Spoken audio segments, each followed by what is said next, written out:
갇힌 뜰에서 부르는 희망의 노래라는 제목으로 하나님의 말씀 전하겠습니다. 우리가 인생을 살다 보면 때로는 사방이 높은 벽으로 둘러싸인 것 같은 답답함을 느낄 때가 있습니다. 열심히 살아보려고 애를 쓰는데도 사업의 문이 안 열리는 분도 계실 수 있고, 자녀와의 관계를 노력을 하는데도 시간이 갈수록 더 점점 꼬여가는 그런 어려운 처지에 있는 분도 계실 수 있고, 또 건강을 위해서 늘 애쓰고 우리가 노력을 하지만 세월이 갈수록 건강에 적신호가 켜지면서 우리가 어떻게 해야 될지 모르는 그런 순간들을 맞이할 때가 있습니다. 내가 할 수 있는 것이라는 것은 아무것도 없구나라는 그런 막막함도 느끼고, 또는 무력감도 느끼며 그렇게 우리가 힘들어할 때가 있죠. 어쩌면 지금 오늘 예배를 드리는 우리 성도님들 중에도 그런 인생의 겨울을 지나가고 계시는 분이 계실 수도 있습니다. 오늘 본문에 등장하는 예레미야 선지자가 바로 이와 같은 상황 가운데 지금 처해 있다는 것을 알 수가 있어요. 오늘 우리가 읽은 이 본문 1절에 보면 이 예레미야 선지자는 시위대 뜰 안에 갇혀 있다라고 말하고 있습니다. 시위대 뜰 안에 갇혀 있다. 감옥 속에 갇혀 있는 거예요. 역사적으로 보면 이때가 지금 기원전 BC 588년경에 남유다가 예루살렘이 바벨론에 의해서 완전히 지금 포위되어 있는 상태입니다. 바벨론이 세 번째 침공을 하고, 그래서 1차, 2차 때 이미 왕들이 다 잡혀가고 대신들도 다 잡혀가고 선지자들 다 잡혀가고 그나마 남아있는 정하고 있는 사람들이 있는데 이미 예루살렘 성전은 포위된 지가 1년 반이 지났습니다. 안에는 기근과 전염병으로 말할 수 없는 고통 가운데 지금 이스라엘 백성이 있는 거예요. 안에는 전염병과 기근이고 밖에는 바벨론의 군사들이 에워싸고 있고, 그런데 하나님의 말씀으로 백성을 위로해야 될 이 예레미야 선지자는 어디 있습니까? 시위대 뜰 안에 있다고 그랬어요. 이 시위대 뜰이란 것이 어디냐면 왕궁 안에 있는 감옥이에요. 왕궁의 감옥 속에 잡혀 있는 거예요. 왜 예레미야 선지자가 왕궁의 감옥에 잡혀 있는가? 마지막 왕이었던 시드기야 왕은 예레미야의 말을 듣질 않습니다. 그리고 바벨론에게 순종하라고 주님이 말씀하셨음에도 불구하고 자신의 생각대로 애굽과 같이 연합해서 바벨론을 대적하려고 하다가 지금 예루살렘, 유다는 완전히 멸망 직전에 지금 놓여 있는 상황입니다. 아무것도 할 수 없는, 예레미야 입장에서는 나갈 수도 없고 안에서 할 수 있는 것도 아무것도 없는 정말 이중적인 절망 가운데서 낙심하여 있는 것이 이 예레미야의 모습인 거예요. 인간적으로 보면 다 끝난 것 같죠. 이미 예루살렘은 성벽은 다 무너지고 성전도 이제 무너져가고 남은 것이 없는 것 같아요. 이제 정말 끝이구나, 절망이구나. 하나님의 나라는 이렇게 무너지는 것인가? 하나님의 약속은 이렇게 끝나는 것인가? 눈에 보이는 현실은 절망밖에 없는 상황이었습니다. 그런데 바로 그러한 이 절망의 한복판에 오늘 우리가 읽은 1절 말씀, 참 놀라운 말씀이, 하나님의 말씀이 두 번째 예레미야에게 임하였다라고 말하는 거예요. 두 번째로 하나님의 말씀이 임하니까, 하나님의 말씀이 감옥의 절망을 뚫고 예레미야의 마음에 꽉 임하니까 어떤 일이 일어나는 거예요? 그 절망의 장소였던 감옥 안에 절망하고 있던 예레미야가 그것이 하나님이 앞으로 이루실 기적의 본부가 되는 거예요. 하나님의 말씀이 임하니까. 오늘 사랑하는 성도님들, 우리가 우리의 삶의 현실, 여러분 개인이 마주한 인생의 현실, 그리고 건강, 사업의 문, 여러 가지 우리는 녹록지 않은 세월을 살아가고 있을 수 있습니다. 우리는 현실 앞에 힘들어하고 지쳐할 수 있어요. 그래서 다른 것은 보이지 않고 우리를 힘들고 무겁게 하는 현실 앞에 낙심하며 어쩔 수 없이 하루하루 순응하며 살아가고 있는 게 우리의 모습일 수가 있습니다. 그런 우리에게 무엇이 희망입니까? 살아계신 하나님의 말씀이 임하는 거예요. 오늘 이 말씀을 들으며 이 예레미야서의 말씀이 오늘 우리의 마음에도 레마와 같이 임하고 임재한다면, 우리 마음속을 뚫고 들어와서 우리 안에 우리의 영을 때릴 수 있다면 우리는 우리 삶이 현장은 다시금 소망의 노래를 부를 수 있는, 하나님이 일하시니 기적의 현장으로 바꾸시는 하나님의 은혜의 역사가 이루어지게 될 줄로 믿습니다. 바로 오늘 우리가 이 말씀 안에서 두 가지 너무너무 중요한 우리 인생의 영적인 원리들을 우리가 배울 수가 있어요. 이 말씀이 여러분의 인생의 새로운 정말 그런 희망의 전환점이 되기를 주의 이름으로 축원합니다. 오늘 2절 말씀을 보면 하나님께서는 자신을 아주 독특하게 소개하고 계시는 걸 볼 수 있습니다. 이를 행하는 여호와, 그것을 만들며 성취하는 여호와, 그 이름을 여호와라 하는 이가 이와 같이 이르시도다. 하나님께서는 당신을 뭐라고 말씀하십니까? 나는 이를 행하는 여호와다. 나는 그것을 만들며 성취하는 여호와다라고 말씀하시는 거예요. 오늘 이 2절 말씀에 나오는 세 단어의 히브리어가 이 하나님께서 우리 개인과 가정과 온 세상을 하나님이 어떻게 통치하시고 하나님의 뜻을 이루신지를 잘 보여주는 설계도와 같은 거예요. 오늘 이 말씀이 우리에게 정말 하나님의 음성으로 들려오기를 주의 이름으로 축복합니다. 이 세 가지 단어가 뭐냐면, 행하다라는 게 아사라는 히브리어고, 만들며라는 게 야차르라는 단어고, 성취하다라는 것이 쿤이라는 이 히브리어인데요. 하나님은 먼저 행하다라는 말씀을 하신 이유는 하나님이 실제적으로 일하실 것을 강조하기 위해서 이 단어를 말씀하셨지만, 이게 논리적으로는 만들며라는 야차르라는 단어가 먼저 있는 것이에요. 그래서 이 야차르라는 단어의 의미가 뭐냐면, 하나님께서 계획하고 디자인하신다는 것이에요. 마치 토기장이가 진흙을 빚듯이 하나님께서는 그냥 막연하게 무엇을 만드는 것이 아니라 구체적인 계획과 모양을 하나님이 가지고, 그리고 이걸 이제는 만들어 가는 것, 이게 야차르란 단어예요. 하나님께서는 계획을 가지시고 진흙 덩어리는 있지만 이것으로 무엇을 만들 계획이 이미 하나님께 있는 것이에요. 이게 무슨 의미냐면, 지금 예루살렘의 현실은 바벨론이라는 초강대국에 의해서 완전히 초토화됐고, 이제는 아무것도 남지 않은 절망밖에 없는, 다 무너지는 것밖에 남지 않은 그 현장에 하나님은 만드시겠다라고 지금 선포하고 계시는 거예요. 무엇을 만드신다는 거예요? 하나님의 계획 가운데는 이 무너질 예루살렘 성에 새로운 성전을 재건할 계획을 하나님은 이미 갖고 계시다는 거예요. 이 사실을 예레미야에게 선포하고 계시는 거예요. 지금 눈에 보이는 현실은 무너져 가고 있는 성전밖에 없는데, 성벽밖에 없는데, 하나님 계획 속에는 이미 새롭게 지어질 성전들이 있다는 것을, 하나님의 계획을 보여주는 것이 야차르라는 이 단어인 걸 알 수 있어요. 이 단어는 하나님은 위대한 건축가이시다라는 걸 우리에게 잘 소개하는 말씀이죠. 이 단어가 성경에 여러 곳에 쓰였는데, 어디에 이런 단어가 쓰였냐면 창세기 2장 7절에 하나님께서 여호와 하나님이 땅에 흙으로 사람을 지으시고, 흙으로 사람을 지으시는 거예요. 사람을 지으시고 흙덩이로 사람을 빚어 가시지만 그 마음에는 하나님의 형상과 모양으로 사람을 만드실 계획이 하나님께는 있으시죠. 이게 야차르라는 거예요.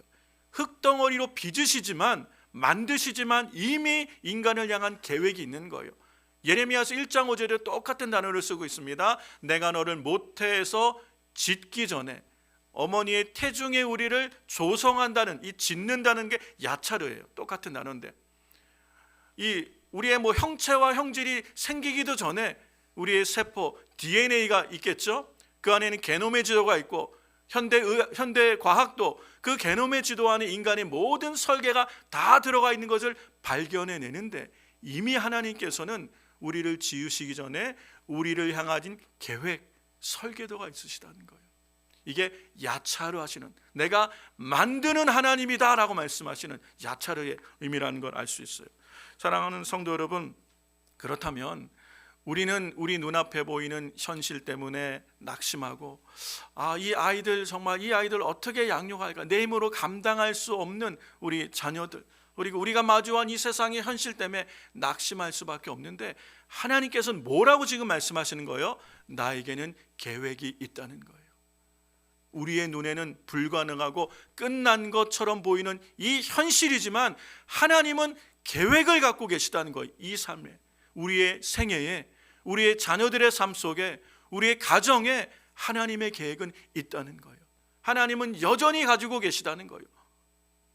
하나님은 우리 교회를 향한 계획을 가지고 계시다는 거예요. 우리 눈에는 어려운 현실만 보이는 것처럼 보이지만 우리가 볼 수 없는 것, 그러나 하나님은 계획을 가지고 계신, 그 하나님의 계획을 볼 수 있게 만드는 게 뭐예요?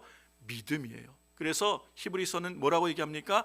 믿음은 바라는 것들의 실상이고 보지 못하는 것들의 증거라. 믿음이 없이는 하나님을 기쁘시게 하지 못하나니, 오직 믿음이 하나님께서 우리를 향한 계획을 가지시고 이를 이루시는 하나님은 신실하신 분이시다는 것을 확신할 수 있는 거예요. 믿음이 있기 때문에 우리는 하나님을 신뢰하게 되는 줄로 믿습니다. 사랑하는 성도 여러분, 보이는 것만 보고 낙심하지 말고 오늘 우리를 향한 계획을 가지시고 선한 일을 이루시기 원하시는 하나님의 뜻이 우리와 우리의 가정과 교회 가운데 있음을 믿고 그 하나님을, 비록 우리가 지금 힘들고 어려운 상황일지라도 이 자리에서, 여러분의 가정에서, 우리 교회에서 하나님을 노래하며 찬양하는 우리 순전한 교회 성도님들 되시길 주의 이름으로 축원합니다. 아멘, 아멘. 두 번째 우리 주님이 하시는 말씀이 아사라는 단어예요. 이를 행하는 여호와, 2절을 시작하며 처음 말씀하신 것, 이를 행하시는 하나님, 이 아사라는 단어를 쓰고 있습니다. 이거는 단순히 그냥 행하는 것이 아니라 하나님께서 이 설계하신 목적이 있잖아요. 하나님께서 설계하셨다면 이 단어의 의미는요, 하나님이 시공도 직접 하신다는 거예요.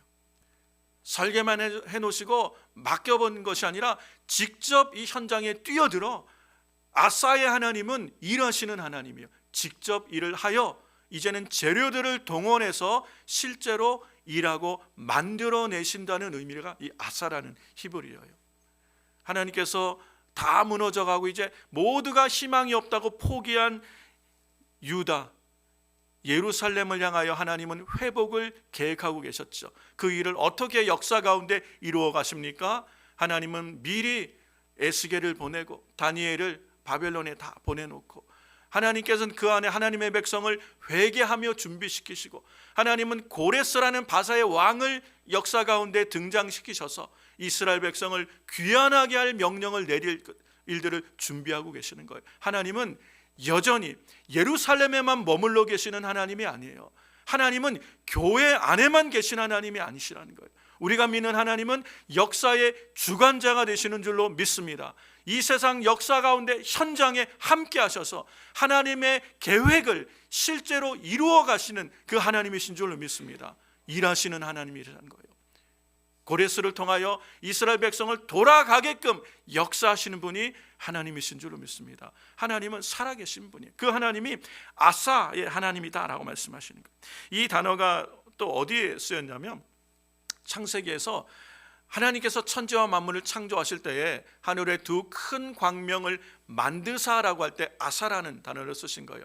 하나님께서 빛이 있으라라고 하나님의 입에 말이 떨어지는 순간, 하나님의 계획이 선포되는 순간 그것이 실체가 되는 거예요. 하나님의 말씀이 실체가 되게 하시는 분이 누구세요? 하나님이신 거예요. 하나님은 계획도 하시지만 그 일을 직접 우리의 삶의 현장에, 역사 가운데 이루어 가시는 분인 줄로 믿습니다. 이사야 43장 19절도 동일한 단어를 쓰고 있습니다. 보라, 내가 새 일을 행하리라. 새 일을 계획하고 계신 하나님이 우리 인생에 이제 그 일을 이루신다는 거예요. 할렐루야. 우리는 누구를 믿고 계신 겁니까? 우리 가운데 역사하시는 이 하나님을 믿고 있는 것이에요. 아사의 하나님, 우리 가운데 계획을 가지실 뿐 아니라 그 일을 이루어 가신 하나님을 믿는 거예요. 사랑하는 성도 여러분, 오늘 여러분 각 사람이 마주한 삶의 현장, 우리의 가정의 삶의 현장, 우리 교회가 마주한 우리의 현장이 비록 녹록지 않을지라도, 그리고 포기하고 싶은 순간이 순간순간 다가올지라도 우리는 시선을 어디에 돌려야 되는 겁니까? 내가 하지 못하니까 끝난 거야, 나에게가 아니라 하나님께로 우리 시선을 돌려야 돼요. 지금 예레미야 선지자는 아무것도 못하는 감옥에 갇혀 있죠. 하나님께서 뭐라고 지금 말씀하시는 겁니까? 네가 묶여 있다고 나도 묶여 있는 줄 아느냐? 너는 할 수 없으나 나는 능히 새 일을 행할 수 있다. 나는 야차르의 하나님이며 아사의 하나님, 이를 지어 성취하는 하나님이 바로 나다라는 것을 예레미야에게 가르쳐 주는 거예요. 이 말씀이 예레미야 마음에 확 들어온 거예요. 그러니까 믿음이 생기니까 예레미야는 여기서 소망을 선포할 수 있게 된 줄로 믿습니다. 오늘 이 약속의 말씀이 우리 마음에 하나님의 음성으로 들어오는 순간 믿음으로 우리가 화합하게 되면 이 약속의 말씀이 우리의 인생 가운데, 우리의 가정 가운데, 교회 가운데 하나님은 반드시 이루실 줄로 믿습니다. 하나님은 살아계시며 이 하나님은 신실하셔서 친히 우리를 위하여 하나님은 일하시고 계신 줄로 믿습니다. 이 세 번째 우리에게 하시는 말씀의 단어가 뭐냐면 쿤, 성취한다라는 말씀입니다. 하나님은 계획하실 뿐 아니라 직접 시공하시고 직접 만드시고 일하시고 그리고 완성하시는 분이에요. 근데 이 쿤이라는 히브리어가요, 단순히 그냥 finish, 끝낸다라는 의미가 아니라 절대로 이제는 다시 흔들리지 않는 튼튼한 기초로 확증한다는 그런 의미, establish라는 의미를 갖고 있는 거예요. 그리고 완전히 fix 해놓고 요동치 않도록 완성하신다, 지키신다, 붙드신다는 의미를 갖고 있는 게 이 쿤이라는 단어예요. 얼마나 감사합니까? 하나님이 세우시는 것은 다시는 요동하지 않을 거예요. 그러니까 이 얘기가 무슨 얘기냐면 이스라엘의 평화를 이야기했죠. 너희를 향한 나의 생각은 내가 하나니 평안이요 재앙이 아니다. 눈앞에 보이는 것은 재앙이고 바벨론에 의해서 다 망한 것처럼 보이지만 하나님의 계획 생각은 너희 장래의 미래의 희망을 주는 새로운 예루살렘을 하나님이 재건하며 하나님의 백성이 돌아와 회개하는, 하나님만 경외하는 백성을 향한 꿈이 하나님께 있는 거예요. 이 일을 이제 하나님이 시행하시고 완성하시겠다는 거예요. 절대로 하나님은 실수하지 않으시겠다는 거예요. 하나님의 평화는 잠시 있는 회복이 아니라 완전한 평화를 우리에게 약속하시겠다는 것, 이게 쿤이라는 히브리어를 통해서 우리가 말씀하시는 하나님의 약속인 줄로 믿습니다. 이걸 믿는 거예요. 하나님이 행하시고 이제 우리 안에 이루실 일은 다시는 요동치 않는 완전한 예루살렘의 평화를 하나님은 이루실 것이다. 정말 주님은 그렇게 하시죠. 문자적으로는 70년 만에 정말 바랄 수 없는, 도저히 있을 수 없는 마른 뼈다귀와 같은 그런 이스라엘이 살이 붙고 힘줄이 붙고 가죽이 붙고 생기가 들어가니까, 하나님이 명하시니까 군대가 되어 돌아오지 않습니까? 이스라엘의 회복이 정말 70년 만에 일어난 것이에요. 이건 문자적으로 역사 가운데 일어난 사건이고, 우주적으로 하나님이 이루신 완전히 흔들리지 않은 하나님 나라의 완성은 예수 그리스도의 오심으로 하나님 나라가 도래한 것이죠. 예수님이 이미 이 땅에 오심으로 하나님 나라가 시작된 거예요. 그리고 다시 오심으로 그 나라가 이제는 완전히 완성되고 서게 될 줄로 믿습니다. 하나님은 실수하지 않으시는 분이에요. 하나님은 신실하신 분이에요. 하나님은 말씀하신 것을 반드시 이루시는 쿤의 하나님이신 줄로 믿습니다. 그렇다면 오늘 우리 인생은 비록 우리가 마주한 삶의 현장이 쉽지 않고 힘들고 여전히 우리는 애쓰고 수고하지만 바뀌는 것이 아무것도 없는 것처럼 보일지라도 여전히 우리가 보지 못하는 곳에서 하나님은 일하고 계시고 하나님의 역사를 준비하고 계시고 이 일들을 실수하지 않으시고 반드시 이루어 주실 것을 믿습니다. 우리는 이 하나님을 믿는 것이에요. 이것이 믿음인 줄로 믿습니다. 그렇기 때문에 우리는 세상 사람과 다른 것이에요. 현실 때문에 낙심하여 주저앉아 있을 수 없는 이유가 여기 있는 거예요. 하나님이 살아계시기 때문에, 하나님은 여전히 우리를 향한 계획과 그 계획을 이루시고 계시고 그리고 완성하실 하나님을 믿기 때문인 줄로 믿습니다. 결국은 뭡니까? 이 쿤이란 단어도 성경에 사무엘하 7장 16절에 쓰였는데 이게 놀라운 말씀이죠. 나단 선지자를 통해서 하나님께서 다윗에게 새 언약을 하시는 말씀이에요. 다윗 언약이에요. 내 집과 내 나라가 내 앞에서 영원히 보존되고 내 왕위가 영원히 견고하리라. 이 영원히 견고하게 하겠다는 것이 쿤이라는 단어예요. 하나님께서 이렇게 말씀하셨다면 이 말씀대로 오늘 우리의 생애에도, 우리의 가정과 교회에도 하나님은 동일하게 흔들리지 않고 견고하게 서도록 하나님이 역사하여 주실 줄로 믿습니다. 하나님이 하시는 거예요. 자, 일은 누가 한다고 지금 말씀하고 계시는 겁니까? 일은 내가 한다라고 말씀하시는 거예요. 예레미야는 자기가 해야 되는 줄 알았어요. 내가 이 백성을 회개시키고 이 백성의 마음을 돌이켜서 하나님이 이 백성을 통하여 역사하시게 내가 해야 된다고 생각했어요. 그런데 안 되다가 절망할 때 하나님께서 말씀하시는 겁니다. 일은 내가 한다. 사랑하는 성도 여러분, 하나님께서 일하시는 줄로 믿습니다. 여러분, 우리가 힘쓰고 애써도 안 되는 일들이 있죠. 안 되는 일들이 있어요. 그럴 때 우리는 포기하고 절망합니다. 그러나 분명히 오늘 우리가 깨달아야 되는 게 뭐냐면 이 모든 것의 주관자는 하나님이시다. 하나님의 주권을 신뢰하고 하나님의 신실하심을 신뢰할 때 우리는 오늘 비록 절망이 그리고 오늘 낙심할 일이 있어도 이곳에서 우리는 하나님을 노래하며 바라볼 수 있게 될 줄로 믿습니다. 이 은혜가 우리 가운데 있길 주의 이름으로 축원합니다. 자, 그러면 우리가 생각할 수 있는 게 하나님께서 계획도 하시고 하나님께서 다 일하시고 하나님께서 완성하십니다. 그러면 우리는 가만히 있으면 되겠네요. 그렇죠? 가만히 있으면 되겠네요. 하나님께서 우리가 해야 될 일을 알려주셨어요. 일은 내가 하고 너희는 뭘 하냐? 너는 내게 부르짖으라. 이게 우리가 할 일이에요. 근데 우리는 내가 할 일은 하지 않고 하나님이 하실 일을 내가 하려고 막 그냥 뛰어다니고 여기 뛰고 저기 뛰고 안 되잖아요. 우리는 오늘 깨닫고 내가 할 일을 발견하는 거예요. 일은 하나님이 하십니다. 그러면 나는 내일 뭐라고 말씀하시냐면 너는 내게 부르짖으라. 내가 내게 응답하겠고 내가 알지 못한 크고 비밀한 일을 내게 보이리라 말씀하시죠. 자, 이 부르짖으라는 단어가 기가 막힌 단어예요. 이게 히브리어로 카라라는 단어인데 부르짖으라.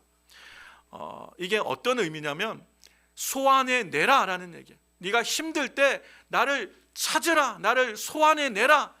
이게 법정인 용어거든요. 법정 용어에서 증인을 소환해내듯이 나를 부르라는 거예요. 하나님께서 너에게 약속한 말씀을 들이대고 증거로 내밀며 나의 도움을 요청하라라고 지금 말씀하시는 거예요. 이게 가라라는 히브리어 단어인 걸 알 수 있어요. 너는 내게 부르짖으라. 내가 응답하겠다. 이렇게 부르짖으면 내가 내게 응답하시겠다는 거예요. 내가 알지 못하는 크고 비밀한 일. 이 크고 비밀한 일이 어떤 의미냐면요, 사람의 이성과 사람의 능력으로 도저히 이룰 수 없는, 도저히 우리가 뚫고 지나갈 수 없는 이것을 기도로 뚫어내게 하신다는 거예요. 우리가 기도하면 우리 앞에 있는 엄청난 장애물, 은밀한 일, 도저히 이룰 수 없는 거대한 장벽도 돌파하게 하셔서 하나님의 비밀한 일들을 우리에게 드러내도록 역사하시겠다고 하신 말씀이 이 말씀인 거예요. 주님이 우리에게 약속하셨어요. 여러분, 부르짖는 거예요. 부르짖는 거는 우리가 막연하게 소리만 외치는 것이 아니에요. 하나님께서 그렇게 하시겠다는 증거를 가지고 주님께 들이미는 거예요. 초청장을 내미는 거예요. 주님 말씀하신 대로 이제 이루어 주시옵소서. 제가 여러분에게 7개의 기도 제목을 여기다, 기도 제목이 아니라 성경 구절을 넣었죠. 이 말씀을 하나님 앞에 가라 하는 거예요. 부르짖는 거예요. 말씀하신 대로 오늘 내 삶에 이루어 주시옵소서. 아무것도 염려하지 말고 오직 모든 일에 기도와 간구로 너의 요구할 것을 감사함으로 하나님께 아뢰라고 하신 대로 하나님, 우리가 염려 근심 내려놓고 주님께 감사함으로 기도합니다. 응답하여 주시옵소서. 이게 카라예요. 주님 뭐라고 말씀하셨습니까? 요한복음 15장 7절에 너희가 내 안에 거하고 내 말이 너희 안에 거하면 무엇이든지 원하는 대로 구하라.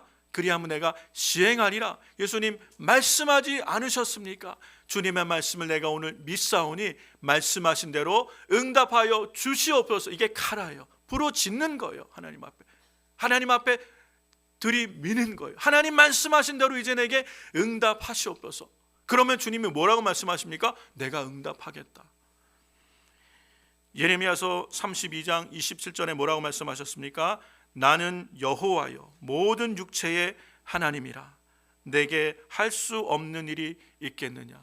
놀라운 약속이죠. 대저 우리 하나님께는 능치 못함이 없느니라. 이 말씀을 믿는 거예요. 하나님, 저는 할 수 없습니다. 이게 우리의 솔직한 고백이죠. 하나님, 우리는 할 수 없습니다. 저는 날마다 넘어지고 날마다 깨어집니다. 연약한 질그릇입니다. 그러나 우리 안에 보배로우신 주님이 계시지 않습니까? 주님은 능히 이를 행하시는 전능하신 하나님이심을 믿습니다.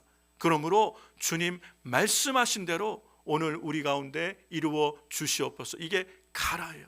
부르짖으라. 이걸 하나님 앞에 간절히 외치면 하나님께서 응답하시고 내가 알지 못한 크고 비밀한 일, 하나님의 놀라운 계획이 이 땅에 이루어지는 거예요. 예수님이 이것을 가장 명확하게 말씀하신 게 주기도문이에요. 하나님의 뜻이 하늘에서 이룬 것 같이 이미 하늘에선 하나님이 계획하시고 하나님의 뜻이 다 있어요. 이것이 오늘 우리 가운데 실체가 되게 하는 게 믿음이죠. 그래서 믿음은 바라는 것들의 실상이고 보지 못하는 게 증거가 되는 거예요. 주님은 분명히 말씀하셨어요. 너희는 이렇게 기도하라. 하늘에 계신 우리 아버지여, 이름이 거룩히 여김을 받으시오고 나라가 임하옵시며 뜻이 하늘에서 이루신 것 같이 땅에서 이루어지이다. 이 말씀대로 하는 기도가 카라요. 부르짖으면, 오늘 우리가 하나님 앞에 주여라고 부르짖으면 하늘의 뜻이 이 땅에 다운로드 되는 거예요. 하나님의 우리를 향한 계획이 이 땅에 실체가 되는 거예요. 우리의 가정과 우리의 자녀와 우리 교회를 향한 하나님의 선하신 뜻이, 온전하신 뜻이 이 땅에 그대로 다운로드 돼서 실체가 되게 하는 것, 이게 기도의 능력인 줄로 믿습니다. 이게 부르짖으란 말이에요. 사랑하는 성도 여러분, 이게 교회와 성도가 해야 할 일인 줄로 믿습니다. 하나님의 일을 내가 하겠다고 뛰어다니지 말고 오늘 우리 주님이 하라고 말씀하신 대로 너는 내게 부르짖으라. 그러면 내가 내게 응답하겠다. 내가 알지 못하는 크고 비밀한 일들을 이 땅에 이루겠다라고 약속하신 그 하나님, 신실하신 하나님을 오늘 우리가 믿고 그 하나님을 신뢰하여 오늘 우리는 기도하는 것이에요. 사랑하는 성도 여러분, 여러분의 자녀를 바라보며 또는 여러분의 남편과 아내를 바라보며 우리의 가정을 바라보며 우리 교회를 바라보며 때로는 답답한 마음이 들 때가 있죠. 그러나 낙심하지 마십시오. 우리 시선을 어디로 바꿔야 됩니까? 믿음의 주님, 온전케 하시는 예수 그리스도를 바라보라. 이게 우리 신앙인 줄로 믿습니다. 주님 바라보고 말씀하신 대로 너는 내게 부르짖으라, 가라. 하나님 앞에 부르짖는 거예요. 말씀하신 대로 하나님께는 능치 못함이 없다고 하신 말씀을 믿습니다. 하나님이 말씀대로 우리 생애에, 우리 가정의 교회에 하나님의 뜻을 이루어 주시옵소서. 이게 부르짖는 거예요. 잠잠하지 말고 간절히 부르짖는 거예요. 하나님의 나라는 말이 있지 않고 능력이 있다고 말씀하셨잖아요. 하나님께서 우리를 통하여 영광을 받으시는 거예요. 우리가 증인이 되는 거예요. 도저히 이룰 수 없는 일, 우리의 자녀와 가정과 우리의 일터와 교회를 향한 도저히 이루어질 것 같지 않은 일이나 내가 한 것이 아니라 우리는 믿고 기도할 때 하나님이 역사하심으로 이것이 이루어짐을 통하여 하나님의 살아계심이 이 세상에 나타나는 거예요. 하나님께서 역사 현장에 개입하신 것을 우리가 증거하는 삶이 될 줄로 믿습니다. 오늘 우리 순전한 교회가 바로 그러한 삶을 살아가는 우리 성도들의 삶이 되기를 주의 이름으로 축원합니다. 말씀을 마무리합니다. 우리가 두 가지만 기억하면 될 것 같아요. 하나님께서 주관하시는 줄로 믿습니다. 일하시는 분은 하나님이신 줄로 믿습니다. 오늘 우리는 기도로 하나님의 일에 동역하는 거예요. 우리가 할 일은 부르짖는 거예요. 하나님의 신실한 약속 믿고 오늘 여러분의 생애를 위하여, 여러분의 가정을 위해서, 여러분 자녀를 위해서, 우리 교회를 위하여 부르짖을 때 하나님 반드시 들으시고 이 땅에 하나님의 선한 뜻을 이루셔서 우리를 통하여, 우리 교회를 통하여 주님 영광 받으실 줄로 믿습니다. 이 은혜가 우리 가운데 충만하게 이루어지기를 주의 이름으로 축원합니다.